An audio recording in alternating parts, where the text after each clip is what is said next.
Assalamualaikum warahmatullahi wabarakatuh. Saya Rahmat Ismankoto dengan NIM 18073022. Di sini saya akan mencoba menjelaskan mengenai beberapa sistem-sistem yang ada pada mobil, mulai dari sistem ABS, sistem pengontrol katup secara elektronik, pengapian secara elektronik, kemudian sistem ESP, sistem power window, dan lain sebagainya dan lain-lain. Video ini bertujuan untuk memenuhi tugas mata kuliah teknologi ototronik yang praktek dan juga mengenai work from home atau di rumah saja. Jadi berikut saya akan mencoba menjelaskan beberapa sistem-sistem ototronik atau sensor-sensor yang ada sistem elektronika pada mobil. Yang pertama akan saya jelaskan yaitu sistem ABS.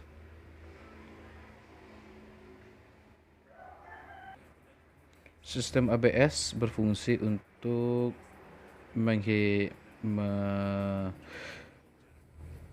menghindari kecelakaan atau slip pada kendaraan pada saat pengereman.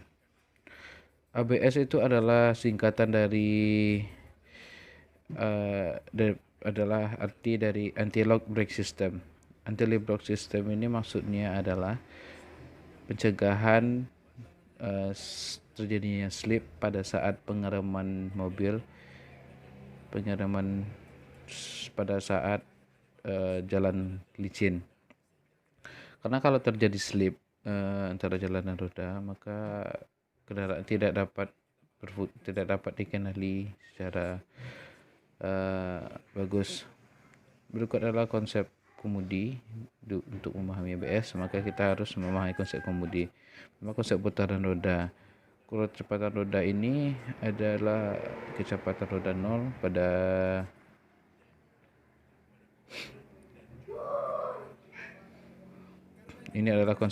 berikut adalah konsep putaran roda.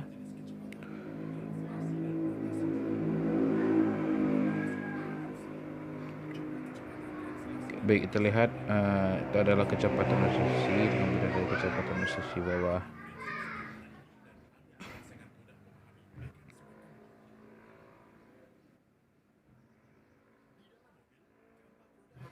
Keempat roda harus berputar pada mobil. Keempat roda ini harus sama berputar pada saat kendaraan berjalan. Nah, kita lihat ilustrasi berikut.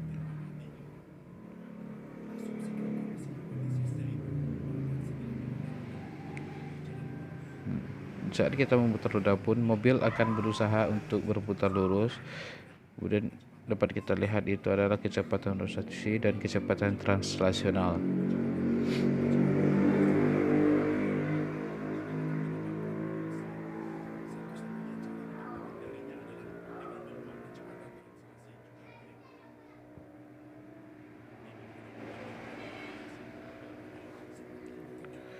Dan ini adalah proses berbelok pada kendaraan.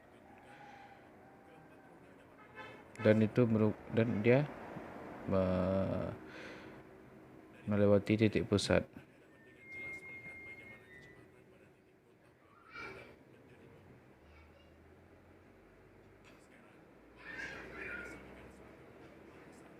Nah, kemudian pada saat pengereman. Nah, inilah yang terjadi di saat pengereman. Saat pengereman akan terjadi slip seperti inilah bentuknya. Jadi mobil menjadi liar.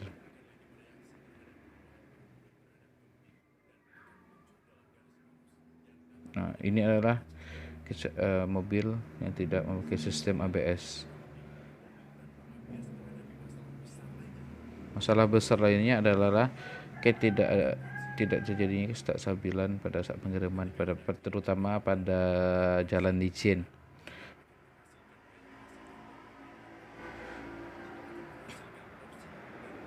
Dan inilah yang terjadi apabila mobil tidak dilengkapi dengan ABS mengerem pada jalan yang licin. Dan ini adalah sistem ABS untuk memecahkan permasalahan-permasalahan tersebut. Jadi ABS adalah berfungsi untuk mengatur penguncian. Sistem ABS akan melakukan pengereman sebanyak 15 kali per detik untuk mengatasi penguncian pada rem kendaraan sehingga tidak terjadi slip. Dan marilah kita lihat ilustrasi.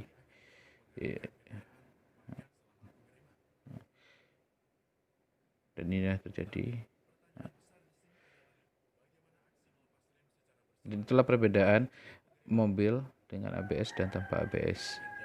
Ini adalah kita lihat penjelasannya kenapa mobil ABS lebih bisa berhenti dengan maksimal daripada dengan sistem yang tidak ABS.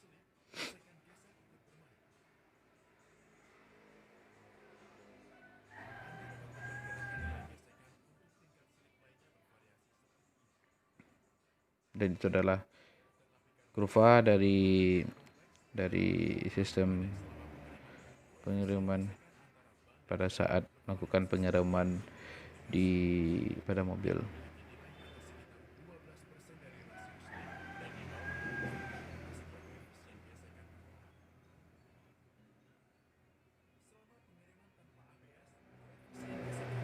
Nah, itu terjadi mobil yang tidak menggunakan ABS. Dengan mobil ABS maka dia mengerem secara perlahan-lahan dengan 15 kali. Jadi dengan ABS pengereman itu lebih efisien.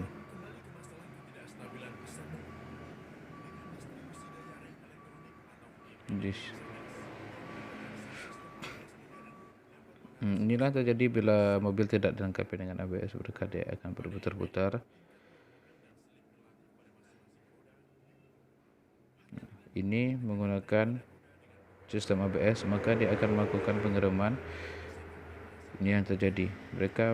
Setiap roda itu memiliki berganti-gantian mengerem, terhenti pada saat sehingga mobil tetap terjaga kestabilannya. Dan itulah cara kerja ABS pada mobil. Selanjutnya yaitu sistem pengapian elektronik pada kendaraan. Saya akan mencoba memaparkan bagaimana sistem pengapian elektronik pada kendaraan. Marilah kita simak bersama-sama. Pengapian sistem disk menggunakan triggering device untuk mendeteksi posisi crankshaft dan camshaft. Bentuk ignition coil yang digunakan sistem disk berbeda dengan pengapian. Kemudian tapi prinsip yang sama, ada kumparan primer untuk menciptakan magnet dan kumparan sekunder untuk menciptakan induksi tegangan tinggi. Sensor pada trigger wheel mengirimkan sinyal ke ECM untuk memutuskan dan menghubungkan arus ke kumparan primer. Saat gigi yang hilang, gap berada pada sensor merupakan teknik pengapian yang pas. Crankshaft dan camshaft bisa menghasilkan tegangan listrik akibat induksi magnet saat trigger wheel berputar. Nah, kita lihat jarak-jarak gigi pada trigger wheel yang disusun pada jarak yang sama menghasilkan medan magnet yang berubah-ubah. Kemudian sinyal tersebut akan diteruskan ke ECM. Sinyal tegangan yang berubah-ubah tersebut menjadi input kepada ECU. Berdasarkan sinyal tersebut, ECU dapat memberikan perintah. Kemudian sinyal yang dihasilkan oleh crankshaft sensor tersebut diteruskan ke ECM. Prinsip kerja camshaft sensor sama dengan crankshaft sensor.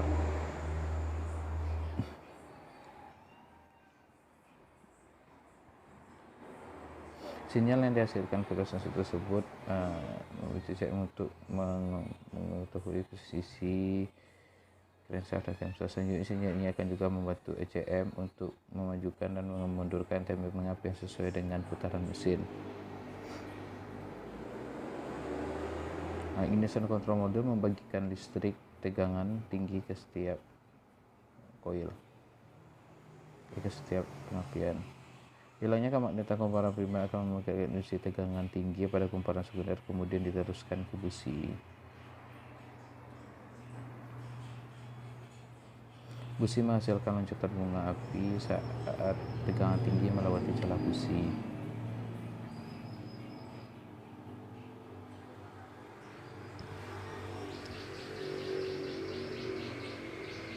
Dan ini yang terjadi saat pengapian pada kendaraan. Ini adalah sistem kontrol modul, dan inilah berdasarkan informasi yang diterima dari ECM, selanjutnya ECU akan memberikan regan 12 volt dari baterai ignition pack, dan pada saat itu sama menghitung timing pengapian yang tepat. Dan itulah cara kerja dari pengapian secara elektronik pada mobil, berbeda dengan sistem-sistem pengapian konvensional.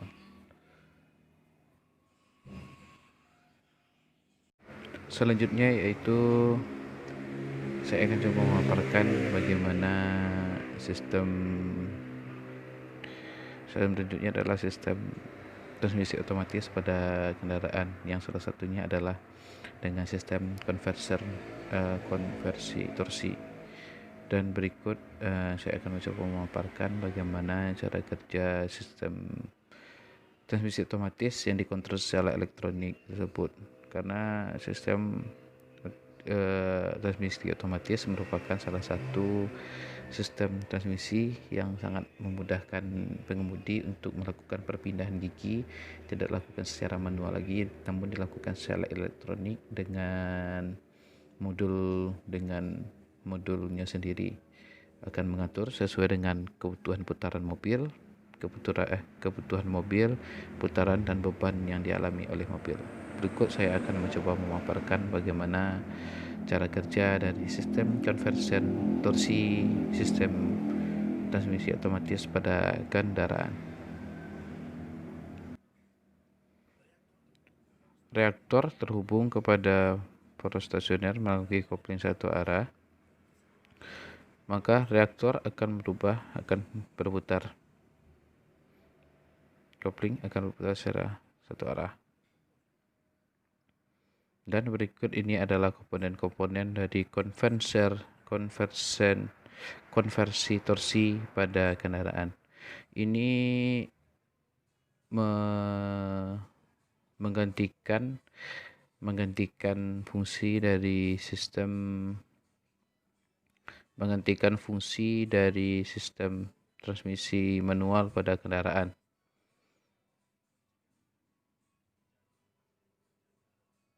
Dan marilah kita lihat, ini adalah gerakan fluida pada saat terjadi konversi, pada saat kendaraan berjalan. Fluida berputar sesuai dengan kipas-kipas, dengan arah kipas pada konversi torsi.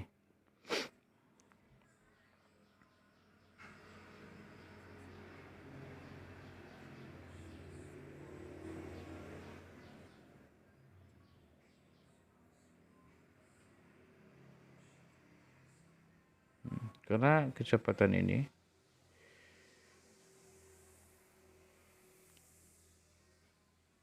reaktor akan berputar mengikuti arah yang sama dengan turbin. Jadi reaktor, turbin, dan turbin berputar searah sesuai dengan kecepatan pompa. Dan ini adalah output torsi tinggi. Output torsi ini terhubung dengan propeller shaft pada kendaraan untuk menggerakkan roda-roda pada kendaraan. Kemudian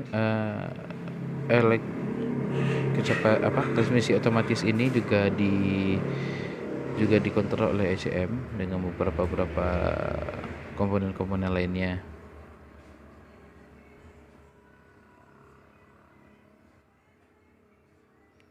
Ini merupakan aliran masuk dan aliran keluar dari fluida. Ini merupakan arah rotasi putar turbin, dan ini adalah putaran fluida yang sangat rendah pada turbin.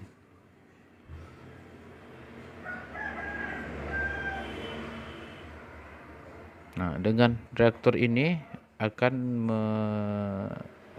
mengoptimalkan putaran fluida pada pompa.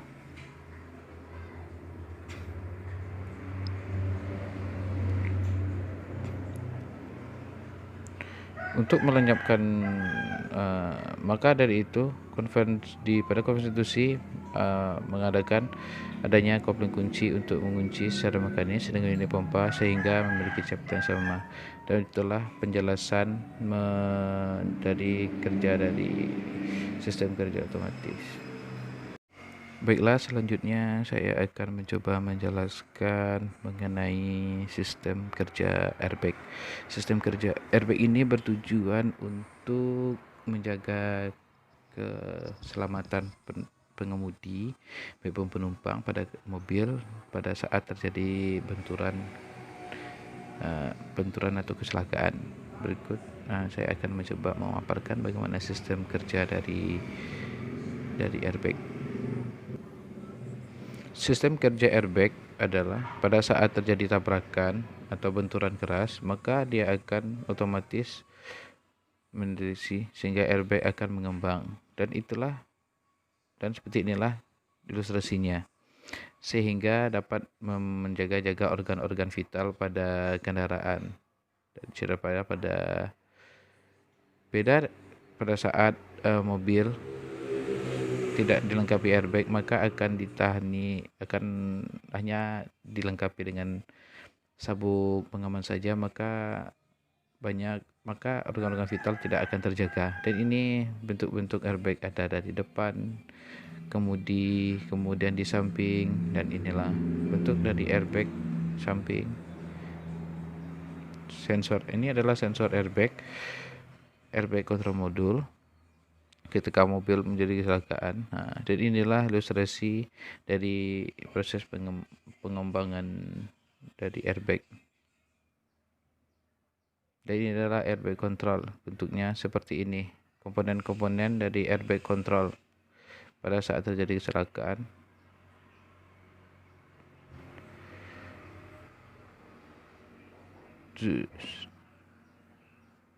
Dan inilah proses pembukaan dari airbag.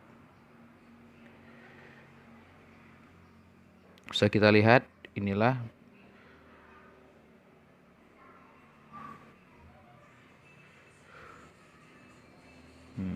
kemudian airbag akan mengempis kembali dari dashboard.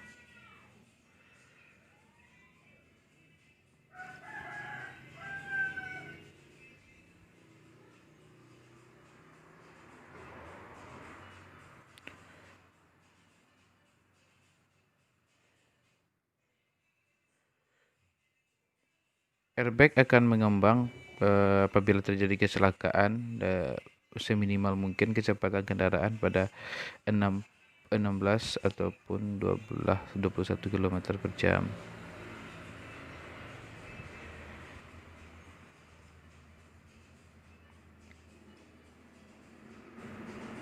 Dan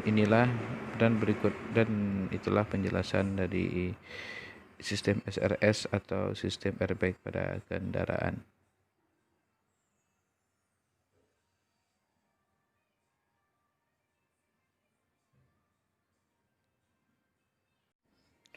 Selanjutnya yaitu Electronic Stability Control atau ESP, bisa juga disebut dengan ESP, itu Electronic Stability Program. Berikut saya akan mencoba menjelaskan Electronic Stability Program. Sebelumnya akan saya akan beri paparan sedikit. Electronic Stability Program ini atau Electronic Stability Control berfungsi untuk menjaga kestabilan mobil pada saat kita melakukan akselerasi di saat kecepatan tinggi. Jadi kendaraan akan tetap stabil kalau melengkapi dengan ESP ini. Berikut saya akan mencoba memaparkan dari sistem Electronic Stability Control. Ini adalah ilustrasi mobil memakaikan ESP dan tidak memakai ESP. Dan itu ini adalah speed sensor. Ini Juga berhubungan dengan ABS, dia memiliki sensor di setiap roda. Kemudian ada juga sensor-sensor untuk mendeteksi putaran setir, kemudian mendeteksi uh, kemiringan pada mobil. Dan bila kita lihat inilah ilustrasi cara kerjanya.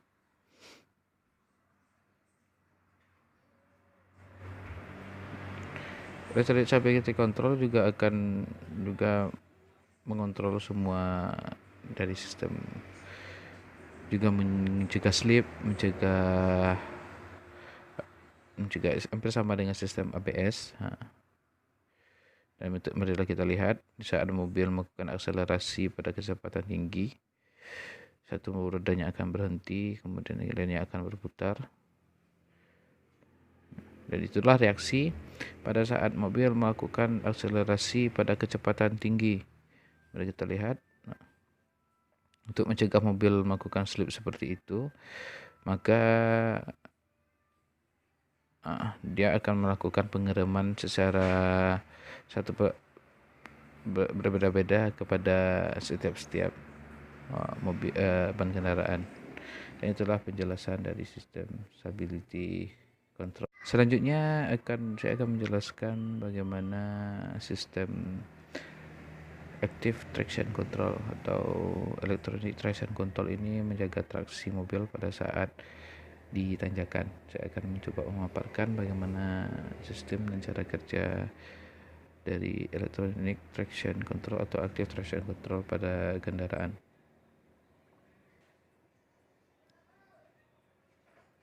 Kita lihat ini adalah model dari sebuah kendaraan yang menggunakan traction control dan tidak menggunakan traction control. Mari kita lihat secara bersama-sama. Yang menggunakan traction control akan bisa melaju dengan baik, tapi yang tidak akan slip karena tidak adanya kontrol traksi. Nah, pada saat ada jalan licin, dia akan mengontrol keselipan. Sedangkan yang tidak menggunakan traksi, dia akan slip atau dia akan spin. Jadi kecepatannya akan terganggu. Sistem traction control ini akan berguna pada saat kita melakukan tanjakan dan juga licin. Jadi dia akan mencegah mobil salah satu rodanya akan melakukan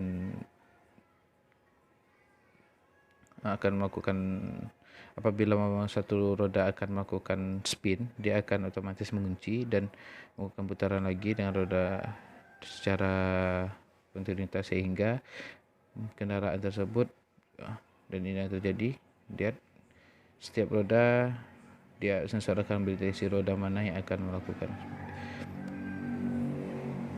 sehingga mobil dapat melaju dengan baik.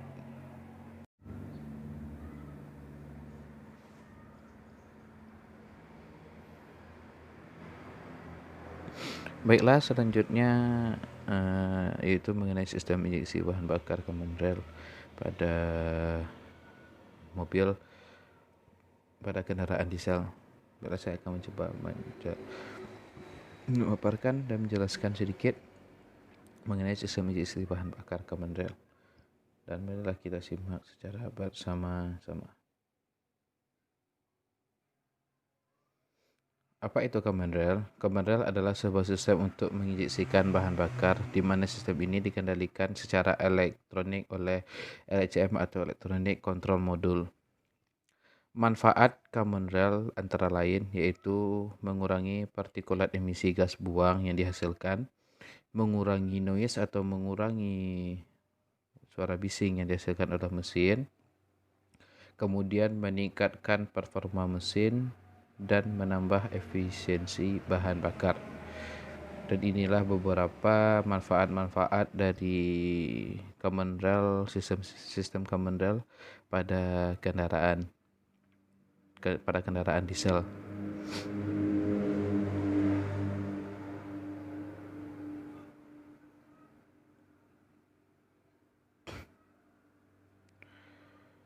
Karena di common rail ini sistem ini lebih dikontrol secara elektronik, tidak secara konvensional lagi. Kemudian performa mesin kita menjadi lebih bagus, suaranya menjadi lebih kurang, kemudian gas buangnya lebih bagus.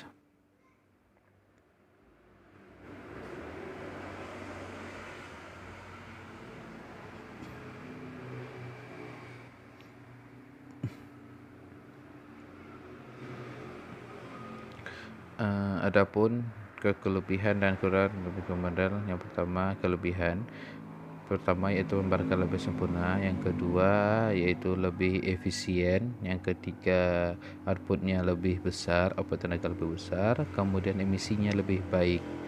Lanjut ke kekurangan common rail. Pertama, harga komponennya sudah pasti mahal karena semuanya itu ada elektronik dan beberapa saja yang membuatnya.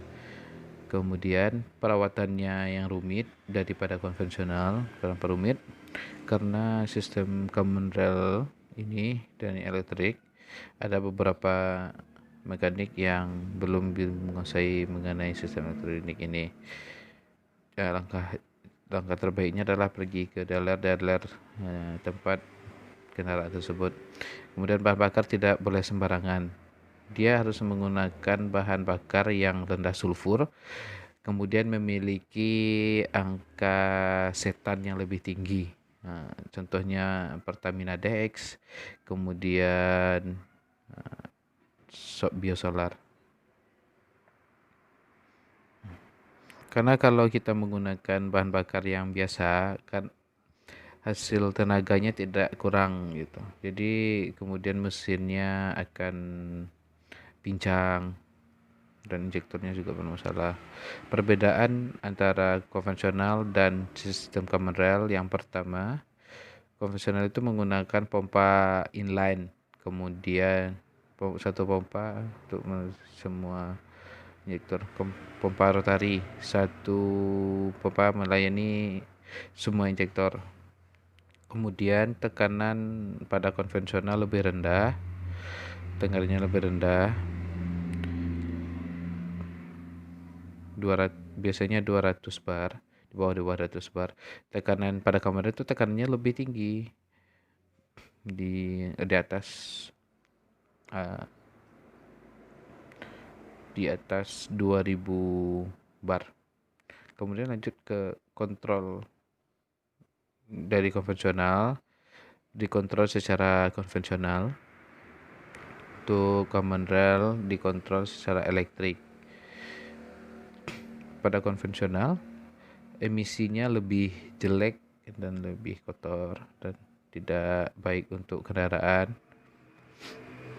Kenapa? Karena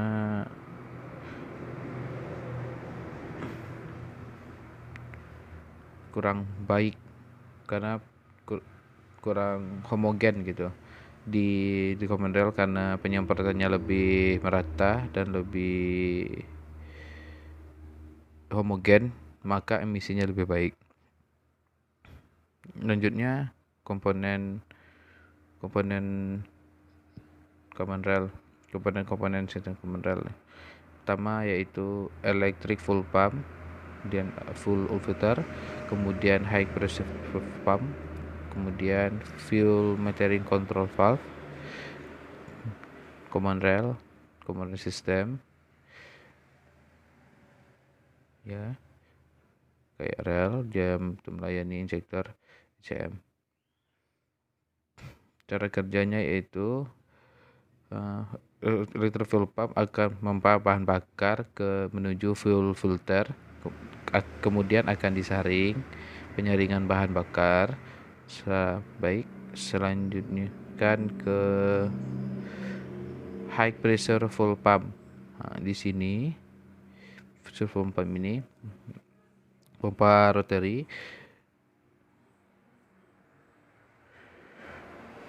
di sini akan meningkatkan tekanan bahan bakar, akan salurkan ke common rail. Bakar yang tinggi sekali tekanan bahan bakarnya,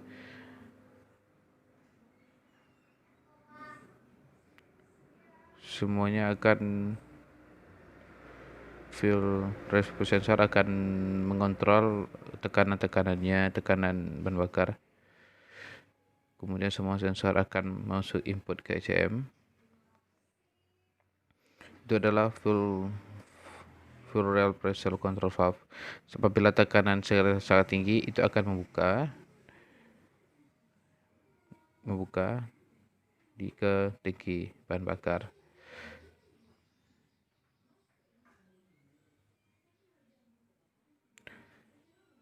Banyaknya bahan bakar akan ditakar oleh fuel metering control valve yang berada di dekat pompa bahan bakar.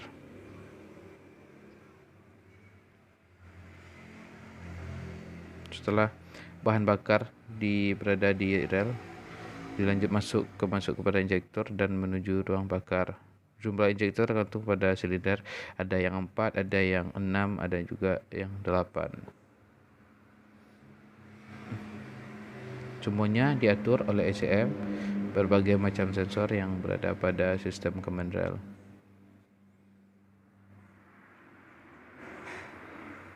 Kemudian akan diinjeksikan melalui kontrol JM melewati distributor. Terima kasih. Itulah penjelasan mengenai sistem command rail. Baiklah, kali ini saya akan mencoba menjelaskan mengenai electrical fuel injection, yaitu pengisian bahan bakar secara elektronik. Dan saya akan mencoba menjelaskan secara singkat dan memaparkan mengenai electrical fuel injection, dan marilah kita simak secara bersama-sama.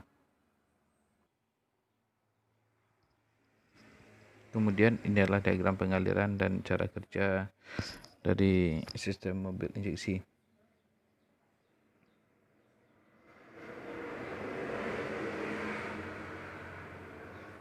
Setiap mesin memiliki komponen yang saling terkait.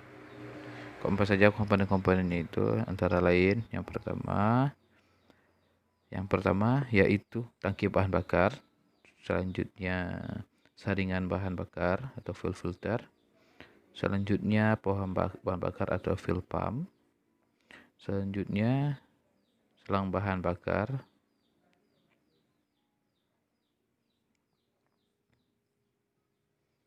pipa pembagi bahan bakar, kemudian pressure regulator, full session damper, injektor, full start injector, cold start injection time switch, pipa pengembali bahan bakar, tangki tempat penyimpanan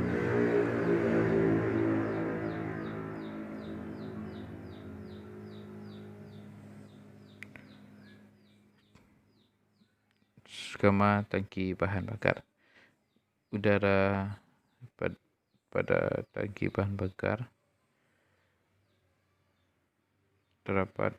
ini adalah merupakan skema dari tangki bahan bakar pada kendaraan. Pada tangki bahan bakar terdapat saluran masuk bensin, kemudian saluran kembali, saluran mesin utama, ada separator, dinding pemisah, menjaga guncangan yang terjadi bahan bakar pada kendaraan, sehingga penyaliran bahan bakar menjadi tidak terhenti. Kemudian full gauge cylinder unit, pengukur tangki pengukur level bahan bakar. Dan itulah yang berada pada tangki bahan bakar. Fuel filter atau saringan bahan bakar berfungsi untuk menyaring atau filtrat yang akan menyaring semua kotoran yang ada pada bensin. Fuel pump atau pompa bahan bakar berfungsi untuk mengalirkan bensin dari tangki bahan bakar ke bensin melalui saluran bahan bakar. Selang atau pipa bahan bakar berfungsi sebagai tempat menyalurkan bahan bakar dari komponen sistem bahan bakar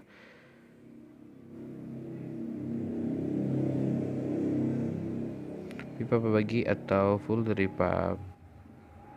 bahkan pump untuk sistem bakar yang berhubungan dengan injektor.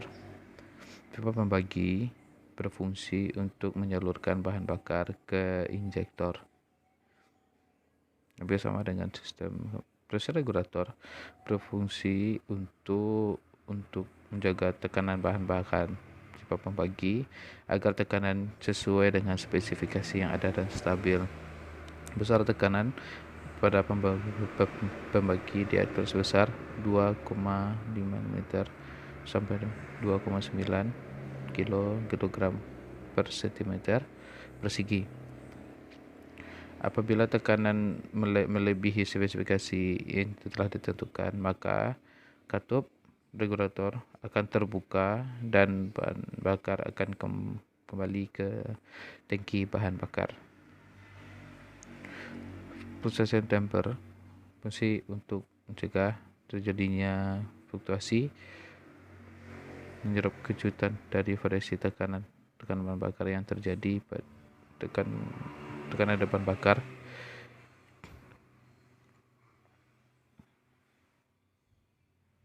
Tidak terdapat pada semua sistem, hanya ada beberapa komponen mesin yang akan dipertahankan pada 2,55 kg per cm persegi atau 2,9 per cm persegi sesuai dengan kevakuman intake manifold dan pressure regulator. Oleh karena itu, terdapat sedikit variasi tekanan pada saluran bahan bakar. Proses damper menyerap variasi tekanan tersebut karena terdapat diafragma dapat menetralisir variasi tekanan. Injektor berfungsi untuk menyemprotkan atau menginjeksikan bahan bakar ke dalam intake manifold atau ke dalam ruang bahan bakar.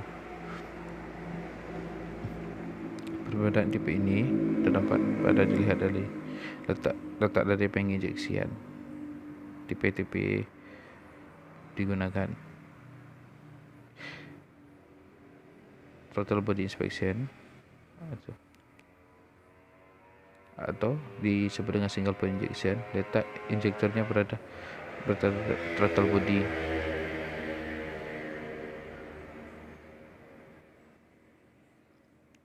Maka injektor digunakan untuk melayani mensuplai kebutuhan bahan bakar pada masing-masing silinder pada mesin. Tipe multi-point injection atau MPI terletak injektor berada di intake manifold atau saluran masuk dan mengarah ke intake valve untuk masuk, sehingga bahan bakar akan diinjeksikan injektor di dalam intake manifold. Jumlah injektornya sama banyak dengan jumlah silinder pada mesin.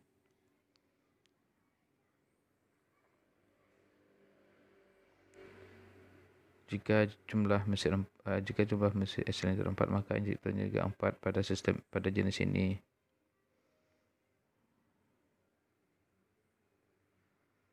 Dan inilah bentuknya injektor pada setiap silinder. Gasoline Direct Injection atau GDI. Letak injektornya berada pada kepala silinder dan berat. Bahan bakar akan langsung injeksikan pada ruang bahan bakar.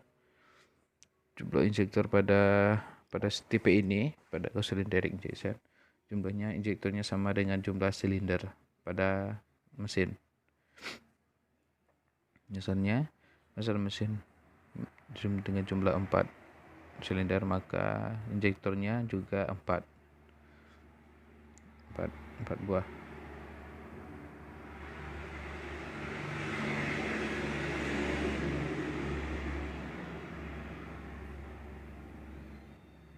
Cold-start injektor dipasang berfungsi untuk memperbaiki kemampuan mesin pada waktu mesin dingin.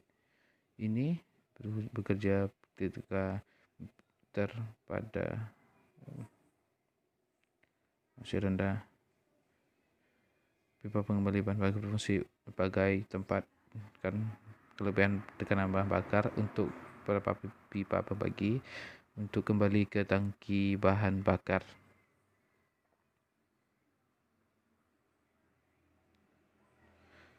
Salah pada sistem saluran bahan bakar.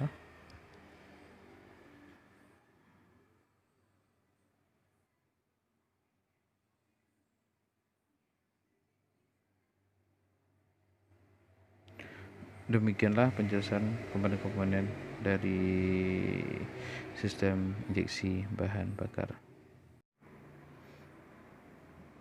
Baiklah, saya akan mencoba menjelaskan bagaimana cara kerja rangkaian power window secara elektrik pada kendaraan.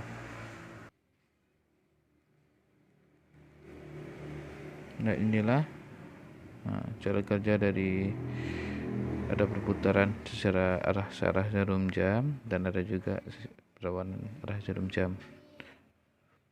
Untuk menaikkan kaca naik,